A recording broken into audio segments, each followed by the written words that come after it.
Il est midi, bonjour à tous, ravi de vous retrouver. Tout de suite les titres de l'actualité. La deuxième édition de la conférence nationale des startups s'est ouverte ce samedi au CIC à Alger, sous la présidence du Premier ministre Ayman Ben Abdelrahman, qui a rappelé l'importance accordée au développement des startups en Algérie et les nouvelles mesures de soutien à l'innovation et à l'économie du savoir. La levée des entraves administratives et bureaucratiques sur les projets économiques décidés par l'État a naturellement permis l'octroi de permis d'exploitation pour bon nombre d'investisseurs. L'exemple ce midi d'une usine de production de produits ménagers.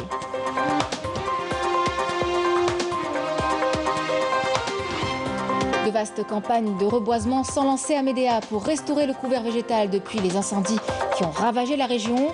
Dans la commune de Bolwedjia, plus de 150 hectares ont été consacrés à ces campagnes. Un reportage est à suivre. Nous vous parlerons pour terminer de Mohamed Serhan, pépiniériste depuis 20 ans.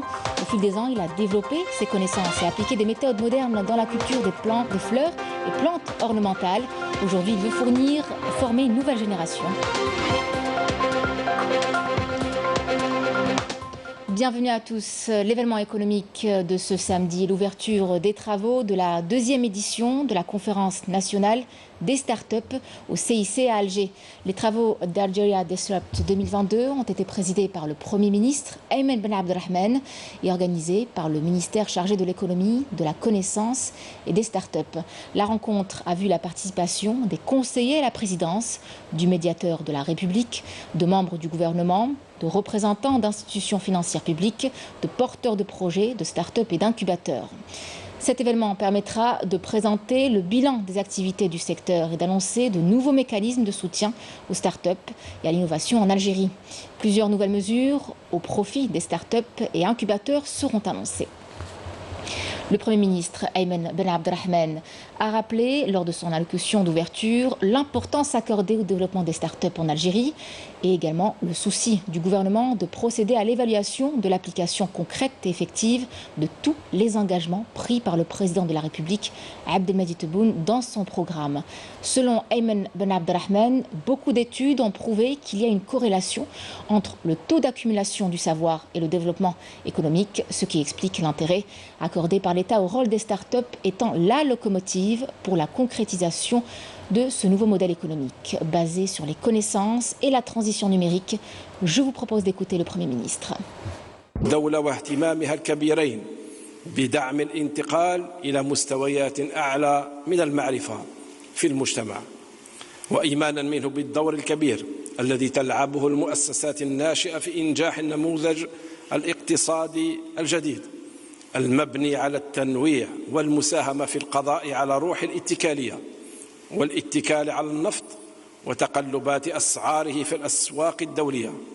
أولى السيد رئيس الجمهورية عبد المجيد تبون بالغ الأهمية لمسألة الانتقال بالاقتصاد الجزائري من نظام كلاسيكي ريعي يرتكز على النفقات العمومية بل على النفقة العمومية كمحرك أساسي للاقتصاد وللنمو الاقتصادي وكذا المحروقات كمصدر واحد ووحيد للدخل بالعملة الصعبة إلى نموذج يعتمد على قطاعات منتجة أخرى وعلى اقتصاد للمعرفة تكون فيه المؤسسات الناشئة القاطرة التي تقود هذا الانتقال وفاعلا أساسيا في دفع عجلة التنمية وتعزيز الآلة الإنتاجية الوطنية.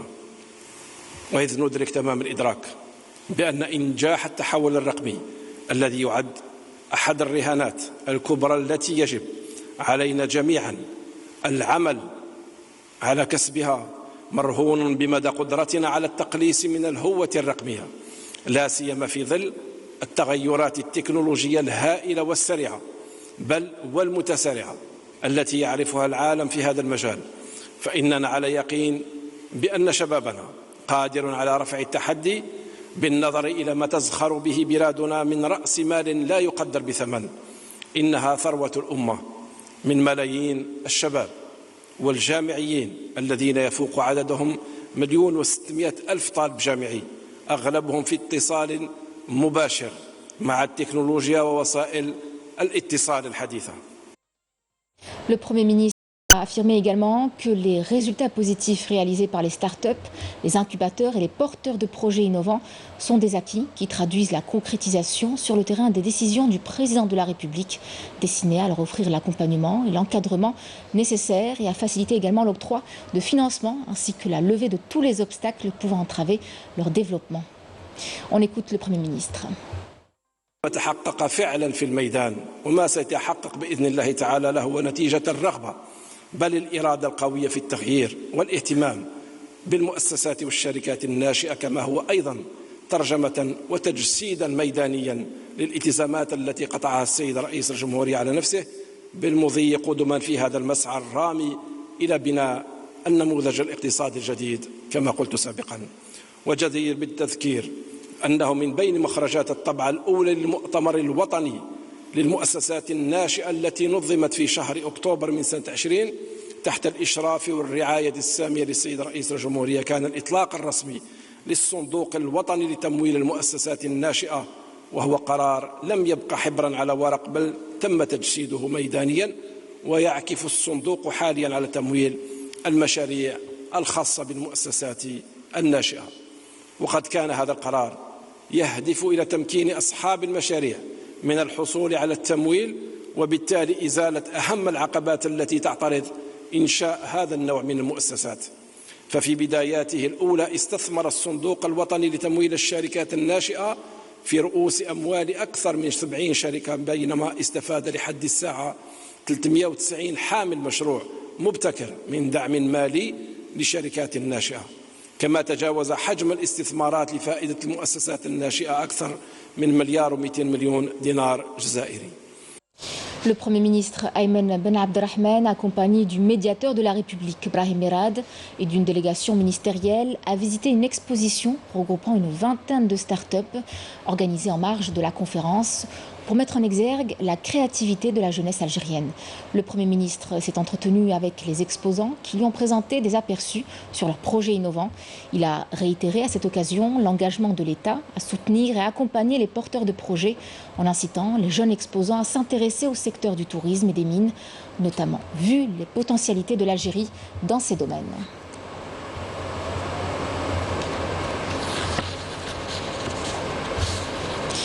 Dans la wilaya de Tipaza, 3800 jeunes employés dans le cadre du pré-emploi ont été intégrés dans des postes permanents. Une cérémonie de remise des affectations a été organisée au profit de jeunes bénéficiaires par différents mécanismes d'aide sociale et professionnelle. Malika Bellal. Après quelques années d'attente, Hasna et Jalel sont définitivement intégrés dans des postes permanents. Une fois leur diplôme universitaire en main, ils ont été pris en charge par les dispositifs d'aide à l'insertion professionnelle. Nous remercions le président de la République pour l'intérêt accordé aux jeunes. Ça nous donne plus confiance en les institutions de l'État. C'est normal, avoir un travail stable, c'est toujours mieux que d'être sous contrat. On est plus confiant. Au total, 3800 jeunes employés dans le cadre du pré-emploi ont été intégrés dans des postes permanents dans la wilaya du Tipaza. L'opération d'insertion se poursuit dans cette wilaya au profit des jeunes demandeurs d'emploi inscrits au niveau de l'Agence nationale de l'emploi ANEM. Je suis parmi les bénéficiaires et je suis très contente. Nous remercions les autorités locales pour cet intérêt accordé aux jeunes. 3806 jeunes d'un total de 5806 ont bénéficié d'une aide à l'insertion professionnelle. Aujourd'hui, nous procédons à la remise des affectations aux jeunes bénéficiaires. Différents représentants des dispositifs d'aide à l'insertion professionnelle et à l'insertion sociale participent à cette cérémonie. L'opération d'insertion des jeunes s'inscrit dans le cadre des directives du président de la République qui concernent la prise en charge des jeunes diplômés. Une enveloppe financière conséquente a été allouée aux dépenses du dispositif d'aide à l'insertion professionnelle. Et on vous parle à présent de transformation numérique dans le secteur de l'administration. Il s'agit là de simplifier la vie des usagers, surtout de lutter contre la bureaucratie qui n'a à vrai dire plus un choix mais une nécessité. L'exemple ce midi à Ouargla, Marim Damis. Accélérer le processus de numérisation des administrations publiques est devenu une nécessité pour améliorer la qualité des services proposés aux citoyens. Pour ce faire, il est désormais inévitable à court et moyen terme de mettre en place un système moderne élargi à tout le territoire avec la mobilisation de tous les moyens humains et matériels pour atteindre cet objectif. Ce qui permettra avant tout un gain de temps considérable, mais aussi une économie de consommables. L'Algérie aujourd'hui importe 1,2 million de tonnes de papier d'une valeur de 400 millions d'euros. C'est une lourde facture et cela à cause de l'utilisation excessive des papiers dans les administrations. La présence de l'entreprise sur une plateforme digitale est déjà un grand pas vers la transition numérique, en plus de l'utilisation des techniques d'information et de communication. Les techniques d'information et de communication. Cela permet aux entreprises algériennes de collaborer avec différentes entreprises étrangères et atteindre la qualité requise en matière de gestion et de production. Afin de développer l'utilisation des TIC dans les administrations et d'assurer une formation pratique aux entreprises publiques et privées, une rencontre nationale s'est tenue autour de la numérisation des documents administratifs et techniques parrainée par le ministère de la Numérisation et des Statistiques. L'objectif principal de cette rencontre est de rapprocher les entreprises publiques et privées des acteurs activant dans ce domaine et les sensibiliser quant à l'importance de la transition numérique. Le point de départ est de numériser les documents et les procédures administratives pour réussir le processus de transition numérique et améliorer par conséquent le service public. À l'heure de la révolution numérique, le recours aux nouvelles technologies tient une place essentielle dans le monde des entreprises, un moyen efficace pour accroître les performances. Autre moyen d'accroître les performances et de développer notre économie a été cette levée des entraves administratives et bureaucratiques des projets économiques décidés par l'État et qui a naturellement permis l'octroi de permis d'exploitation pour bon nombre d'investisseurs. L'exemple d'une usine de production de produits ménagers à Boumerdès, Yanis Aïd Belkacem. Grâce à l'obtention de son permis d'exploitation, cette usine de production de détergents a enfin pu lancer sa production, employant pas moins de 400 personnes au niveau de la wilaya de Boumerdès. Je suis fraîchement diplômé de l'Institut de contrôle de sécurité industrielle. Cette entreprise a permis à plusieurs jeunes de la région d'avoir un emploi stable et aussi de mettre en pratique tout ce que nous avons appris durant notre cursus. Grâce aux facilitations de l'État, nous avons bénéficié d'un travail. Autre investissement entré en phase d'activité grâce à l'obtention du permis d'exploitation, cette unité de production de cosmétiques. La levée des entraves bureaucratiques a permis à cette unité de créer des postes d'emploi permanents. Je suis originaire de Boumerdès. Cette entreprise nous a offert des postes d'emploi. C'est une aubaine. Nous saluons la décision du président de la République concernant la levée des entraves administratives qui a permis à plusieurs opérateurs économiques de lancer leurs projets. Notre entreprise a pu aussi augmenter sa capacité de production et même exporter ses produits vers 5 pays. Plusieurs autres investissements de ce genre ont enfin pu lancer leur activité dans la wilaya de Boumerdès grâce à la levée des entraves bureaucratiques et financières, des projets qui contribuent au développement économique local et aussi à réduire le taux de chômage dans la région. On s'intéresse maintenant à l'argani, un arbre endémique rare et riche en vertus. La conservation des forêts de Mestranum, en collaboration avec des pépinières, s'attelle à promouvoir sa multiplication et sa protection. Une de nos équipes s'est enquis de la situation de sa plantation, Yasmine Messoudi. L'arganiculture suscite un intérêt particulier dans la wilaya de Mostaganem. Les résultats de la première expérience pilote de la plantation de cet arbre endémique très rare et aux multiples vertus se sont avérés encourageants. Vers la fin des années 90, nous avons lancé un projet pilote qui consiste en la plantation d'arganier. Dans 5 périmètres différents, nous tentons d'obtenir des semences viables pour obtenir par la suite des plants. Dans la zone de Sidia, nous comptons environ 210 arbustes. Chaque année, nous tentons d'étendre des périmètres de plantation. Notre but est de concevoir un peuplement porte-graines.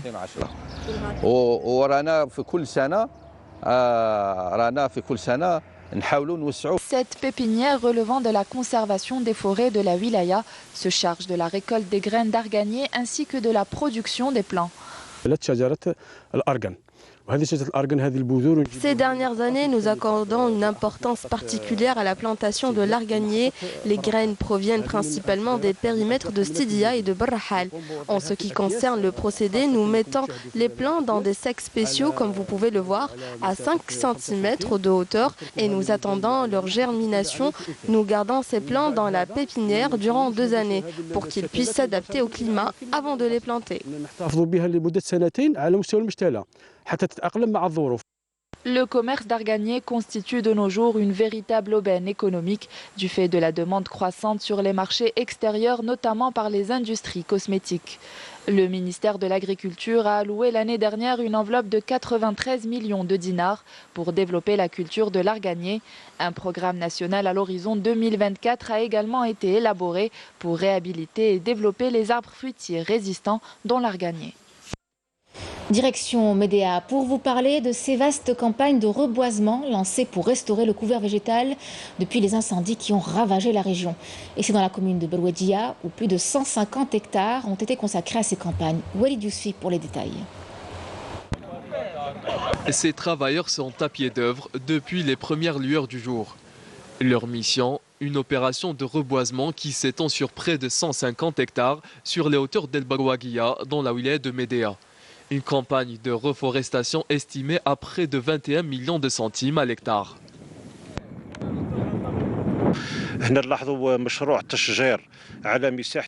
Ce projet de reboisement est réparti sur la région d'El Fernan et de Djbel Sabah. Nous avons planté plusieurs variétés d'arbres. Il y a le pin d'Alep, le cèdre, le caroubier, le pistachier et le frêne. Cette opération a été lancée dans le cadre de la campagne de reboisement des forêts incendiées.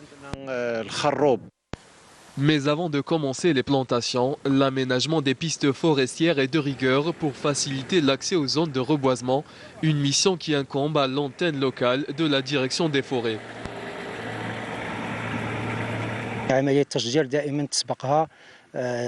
Des ouvertures de pistes forestières ou des aménagements de pistes forestières. Donc les aménagements de pistes forestières ou l'ouverture de pistes forestières sert à l'accès pour l'accessibilité à la forêt, surtout dans la lutte contre les incendies de forêt. Même quand il y a des travaux d'entretien ou travaux de réalisation des travaux sylvicoles, les pistes forestières pour l'accès à la forêt. Au bout de ce chemin forestier se trouve la plantation modèle de la commune de Ouled Bouachara. Un projet qui en est à sa 3e année et qui s'étend sur pas moins de 100 hectares. Objectif, la réhabilitation du couvert végétal dans la région. Nous sommes dans la commune de Ouled Bouachara. C'est un projet de reboisement financé par l'entreprise Sonatrach et lancé 1 an après les incendies de 2018. Nous avons planté ici du pin d'Alep, du cyprès vert et du caroube. Aujourd'hui, nous sommes en train de faire le binage et l'arrosage des plantations. Avec un coût total de 22 millions de centimes à l'hectare, ce projet aura permis d'employer une centaine de jeunes de la région. Une expérience qui leur permettra de contribuer à la restauration des forêts de Médéa. Pour rappel, 650 hectares de couverts forestiers de terres arboricoles sont partis en fumée durant les incendies de l'année dernière. Parlons des mathématiques. Nous sommes nombreux à avoir gardé de mauvais souvenirs. Et aujourd'hui, certains d'entre nous ont le devoir d'accompagner leurs enfants à cet apprentissage. Pour y arriver, il y a la technique du soroban. Cette amusante méthode japonaise nous permet d'acquérir une certaine aisance en calcul mental. Escale ce midi à l'école primaire, Cheikh Abdelkader Doran avec Emel Silidir. Le boulier japonais ou encore le soroban. Une méthode ludique de calcul mental. Elle présente de nombreux avantages pour les enfants. Aujourd'hui, elle est intégrée dans le système scolaire. Dans cette classe de l'école Cheikh Abdelkader à Oran, les enfants sont très satisfaits de leur apprentissage. J'apprends à calculer très vite avec cette méthode. Cela m'aidera dans les mathématiques. J'aime beaucoup le soroban car j'apprends à calculer rapidement. L'objectif de ce programme est d'abord de stimuler la mémoire et de développer la capacité d'apprentissage chez les enfants. Nous avons décidé d'intégrer cette méthode dans les écoles primaires étatiques pour que tous les élèves apprennent le soroban. Nous avons fait une formation au profit de plus de 20 enseignants et 9 directeurs d'établissements afin de comprendre ce qu'est le soroban.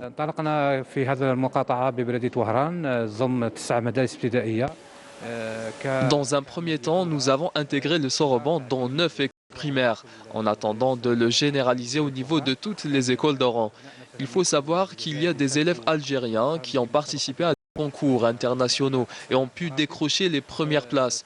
C'est ce qui nous a encouragés à introduire le soroban dans nos écoles. En un laps de temps très court, ces enfants arrivent à faire des additions et des soustractions. Cette méthode permet de développer la concentration et la confiance en soi en stimulant la mémoire. Et puis, nous venons d'apprendre le décès de notre collègue Hamid Razali des suites d'une longue maladie. Nous présentons nos condoléances à la famille du disparu. Puisse Dieu l'accueillir dans son vaste paradis. Inna lillahi wa inna ilayhi raji'un.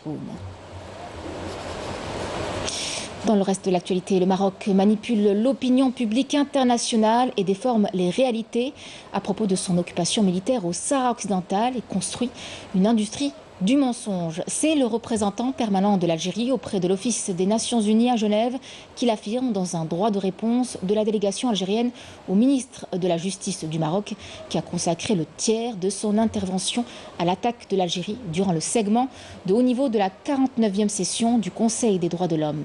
Soualem a également annoncé les pratiques du royaume et le blackout médiatique imposé pour passer sous silence l'actualité dans le pays, alors que depuis des semaines, les manifestants occupent les espaces publics de 50 villes marocaines pour réclamer le changement et dénoncer l'injustice sociale. Et puis cette attaque contre un camp de l'armée malienne dans le centre du pays qui a fait 27 morts parmi les soldats, 33 blessés dont 21 graves et 7 portés disparus.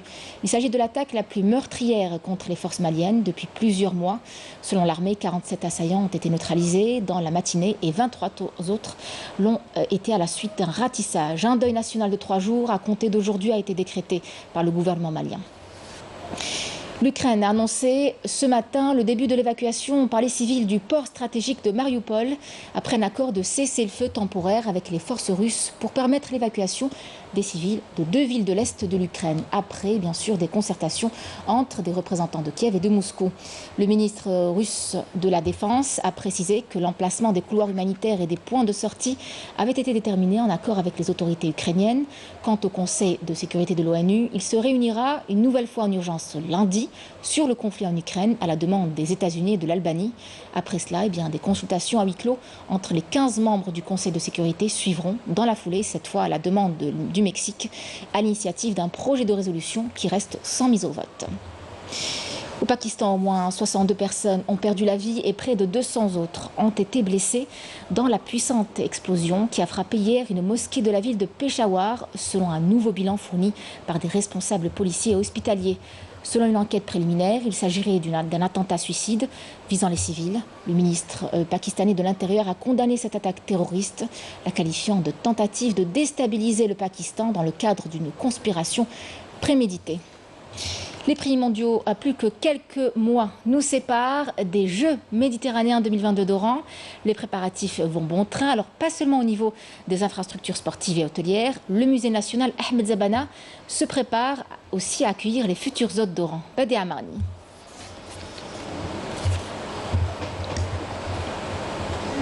Implanté l'un des plus anciens musées du pays, le musée national Ahmed Zabana, un espace qui conserve précieusement un pan de la mémoire de cette région et qui préserve son histoire et celle de l'Algérie. Le musée se prépare à recevoir les hôtes d'El Bahia à l'occasion des Jeux méditerranéens 2022. Nous proposons une session de formation de guides culturels capables de faire connaître le patrimoine algérien en général et le patrimoine de la ville d'Oran en particulier. Des jeunes formés dans le domaine de l'histoire et du patrimoine accompagneront les délégations sportives et les hôtes de l'Algérie pour leur conter l'histoire de chacune de ces pièces archéologiques jalousement gardées par ce musée.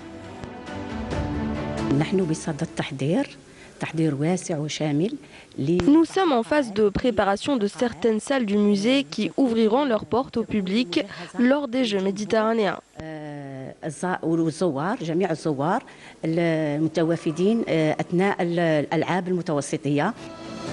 La belle histoire de la ville d'Oron sera donc racontée par le musée Ahmed Zabana et les pièces inestimables qu'il renferme. Les invités des Jeux méditerranéens auront le loisir de les découvrir lors de cet événement sportif grandiose qui approche à grands pas. Il est l'un des pères fondateurs des arts contemporains algériens. Mustapha Aden, un artiste engagé dont la carrière a démarré il y a 60 ans, expose actuellement ses œuvres et créations au Palais de la Culture Moufdi Zakaria. Semera Hadj Maritali à sa rencontre, reportage. On dit que dans l'art, la vie seule intéresse. Mais dans la vie de Mustapha Aden, absolument tout intéresse. Et depuis 60 ans déjà. Nassim, pour moi, c'était une idole. Je crois que c'est... J'ai pas connu Mamri. Mamri est mort, je sais pas, pas longtemps. Ça, c'est des grands peintres. Hemsch, par exemple. Donc, ils n'avaient... Ce qu'ils avaient de particulier, Rassim et les autres peintres algériens qui sont restés, qui n'ont pas été faire, disons, été à Paris pour dessiner, apprendre, ou je ne sais pas, vendre, etc. Ça, c'est leur choix. Hein. Mais il y a d'autres qui sont restés. Ce spécialiste de l'émo, fondateur du groupe Aouchen, concepteur de la première médaille algérienne, créateur des clés de la ville d'Alger, n'a qu'une seule œuvre accrochée au Musée national des beaux-arts, un lieu où il n'a pourtant jamais exposé. Toujours travaillé, donc j'ai produit, et produit pour l'État. Là-bas, les musées, c'est des frigos pour moi, ça n'a rien à voir. Là, je suis très content parce que vous êtes là, vous animez disons, tout ce qui est description, etc. Moi, je le fais avec cœur. Et son message pour l'art et pour les générations d'artistes algériens qui arrivent est clair. Les musées doivent à tout prix être ouverts aux artistes. Évidemment, il y a des problèmes disons, de qualité, de choses. Il ne faut pas oublier que quand même le conservateur a des droits de manière à dire non, ça ne me va pas, parce que moi j'ai une collection datant du XVIIIe siècle. Il y a des salles pour cela. S'il y a véritablement des peintres à exposer, c'est d'abord commencer par les Algériens. Sculpteur, céramiste, designer et architecte d'intérieur, Aden Mustapha et tout ça et bien plus. Et son parcours est un modèle de référence dans l'histoire des arts et de la culture algérienne. On vous emmène à la découverte d'un autre artiste, Mohamed Serhan, qui exerce le métier passionnant de pépiniériste depuis 20 ans. Un rêve d'enfant devenu réalité. Il a pu, au fil des ans, développer ses connaissances et appliquer des méthodes modernes dans la culture des fleurs et plantes ornementales. Son but aujourd'hui est de former une nouvelle génération de pépiniéristes pour préserver ce savoir-faire auquel il tient tant. Samia Bouaroul. Créer sa propre pépinière a toujours été le rêve de Mohamed Serhan. Un rêve qui s'est concrétisé grâce à sa volonté et ses idées innovantes dans le domaine de l'ornemental. Et c'est ici à Tipaza qu'il a choisi d'installer son coin vert et fleuri. J'ai grandi dans une maison dotée d'un jardin et j'ai aidé ma mère dans ses plantations. Lors de mon premier voyage, je me souviens, en Europe, la première des choses que j'avais achetées, c'était les graines et les bulbes. En 2002, je me suis lancée dans ma passion. J'ai une 50aine de livres sur les plantes, je lis beaucoup, je fais beaucoup de recherches sur Internet pour mieux connaître ce domaine. J'ai réussi à cultiver différentes variétés que beaucoup importent maintenant. Mohamed utilise plusieurs méthodes de développement des différentes variétés de fleurs d'ornement. Bouturage, semis de graines et surtout l'hybridation naturelle. Donc les techniques, il y a toujours la production, la quantité. Les nouvelles techniques nous aident beaucoup dans la production pour accélérer par exemple le processus de développement des plantes, connaître le traitement des maladies, assurer un climat adéquat. Et ça se fait aussi après une étude de sol. D'ailleurs, j'ai eu du mal à trouver un laboratoire pour effectuer des analyses de sol spécifiques pour l'ornemental. Aujourd'hui, il arrive à cultiver plus de 200 variétés grâce à son expérience, notamment le sérinaire, géranium, bégonia, sans oublier les roses. Des variétés qui sont très demandées sur le marché du détail ou du gros. Concernant les roses, d'ailleurs c'est les plus demandés par les Algériens et à coût abordable, au lieu d'utiliser les anciennes méthodes, on opte pour le bouturage, en choisissant le sol adéquat bien sûr, le climat et en utilisant des serres pour assurer une meilleure production. Selon Mohamed, il est plus que nécessaire aujourd'hui d'introduire les nouvelles technologies dans ce domaine, notamment l'hybridation moléculaire, la multiplication in vitro, mais surtout la disponibilité des labos spécialisés dans ce domaine pour assurer la qualité et la quantité. Grâce à l'hybridation naturelle, on peut obtenir une très grande variété de couleurs, comme cette plante-là. Son souhait aujourd'hui est de transmettre son savoir-faire afin de développer davantage cette filière prometteuse à travers la formation. C'était votre journal de la rédaction, le journal de la rédaction. Merci de l'avoir suivi. Tout de suite, les nouvelles du ciel. Je vous retrouve ce soir à 19h pour l'édition et bon après-midi à tous.